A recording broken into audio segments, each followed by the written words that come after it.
नमस्कार। करवा चौथ की सभी माता और बहनों को हार्दिक बधाई।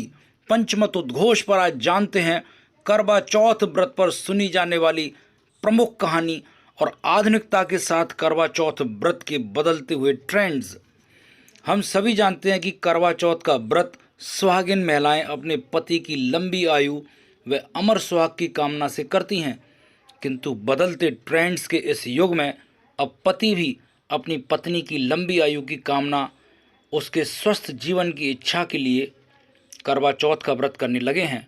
पुत्र कामना के साथ अब पुत्री कामना का भी ट्रेंड चल पड़ा है और जिन कपल्स को सिर्फ कन्या रत्न की ही प्राप्ति हुई है, वे भी खुशी खुशी करवा चौथ का कठिन व्रत प्रसन्नतापूर्वक करते हैं।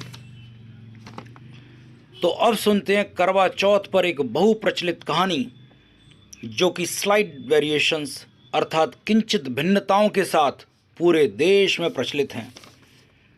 कथा कुछ इस प्रकार है। एक बार 7 भाइयों के बीच एक अकेली बहन थी। सातों भाई अपनी बहन को बहुत दुलार करते थे तथा उसे हर दुख से दूर रखते थे। समय गुजरने के साथ ही इकलौती बहन बड़ी हुई और अच्छे घर में उसका विवाह हो गया। अब उसकी पहली करवा चौथ आई तो बहन अपने पीहर आ गई। व्रत की कठिनता से बहन जब कुम्हलाई सी हो गई तो भाइयों से नहीं रहा गया। एक भाई पीपल के पेड़ पर चढ़ गया तो दूसरे ने नीचे अग्नि प्रज्वलित कर दी। तीसरा भाई घर गया और चलनी लेकर छत पर चढ़ गया। उसने बहन को आवाज़ देकर ऊपर बुलाया और चलनी में से अग्नि के दर्शन करा दिए और कह दिया कि बहन, चंद्रमा के दर्शन कर लो और अर्घ्य दे दो। भोली बहन ने ऐसा ही किया। बहन ने अपनी भाभियों से कहा कि आ जाओ, व्रत खोल लो, परंतु भाभियाँ बोली, बाई जी, अभी हमारा चंद्रमा नहीं उगा है। निर्दोष बहन इसका निहितार्थ नहीं समझ पाई और भोजन करने बैठ गई। जैसे ही उसने पहला ग्रास लिया तो उसमें बाल निकला, दूसरा ग्रास तोड़ा तो छींक हुई और तीसरा ग्रास तोड़ते ही उसके ससुराल से उसके पति की मृत्यु का शोक संदेश आया। संदेश सुनते ही बहन रोती पछाड़ खाती अपने ससुराल पहुंची और अपने मृत पति को देखकर मूर्छित हो गई।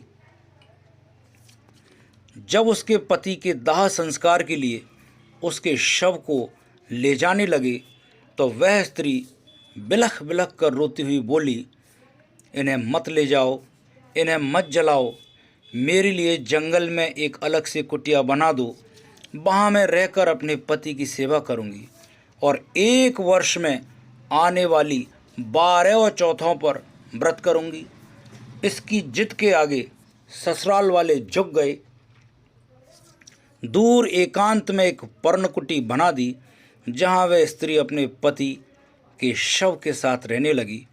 रोज उसकी ननद घड़े में पानी भर देती तथा उसके लिए भोजन ले जाती, किंतु वह पतिव्रता स्त्री भोजन नहीं करती बल्कि उसे गड्ढे में डाल देती। इस तरह दिन बीतने लगे। हर माह की चौथ पर वह स्त्री व्रत रखने लगी। चौथ माता जब आती तो उनके चरण छूती। माता आशीर्वाद स्वरूप कहती, सीरी रीजो, सपूती रीजो, चूड़ो अमर रीजो, धनी बेटा चिरंजीवी रीजो।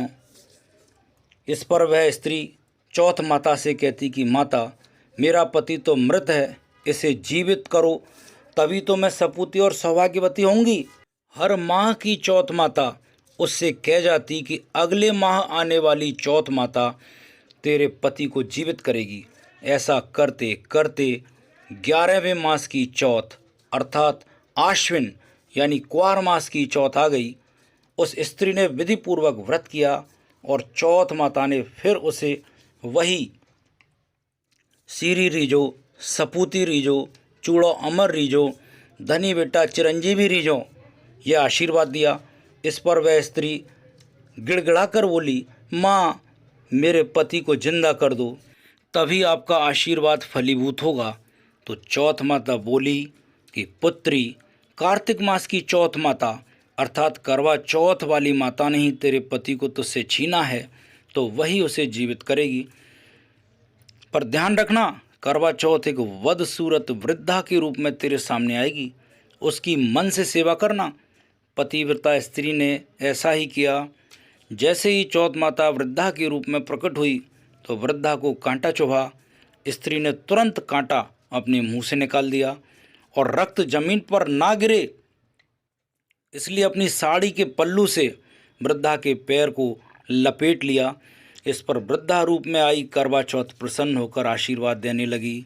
सीरी रीजो, सपूती रीजो, चूड़ो अमर रीजो, धनी बेटा चिरंजीवी रीजो।